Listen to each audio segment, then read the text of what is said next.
Kasi ako doon. Charot! So, sinong gustong una ng kumanta?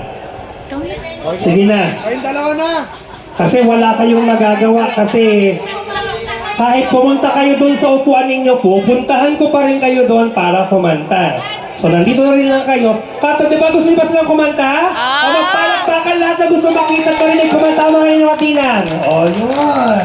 Magsabay-sabay mo yung tatlo. Wala kayong choice. Akong kinuha nilang host. Charot. Sabay-sabay kayo? Kuya, hindi ko kaya pag sabay-sabay kayo. Isa ko lang. Mahirap na, kuya. Ang laking tao pa naman siya. Ako may mga bata, medyo.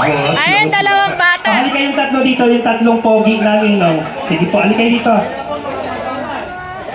Kasi kung hindi kayo kakanta, 1-5 to. Sige, sir. Ay, kayo dito, ay, sumama ka na rin. Hindi ka na, wala pang drums, mamaya pa yan. Ay, sige, tuloy lang po kayo. Kain lang po kayo, ayan. Kasi maya, anong oras na ba? Mamaya pong alauna may bayad na po kasi yan. Charot lang. Sige, kain lang po kayo, okay? So, 4 na kayo. May extra mic ba tayo dyan, Mr. TJ? Ay, ilan yung extra mic? Kung yung pogi, paabot na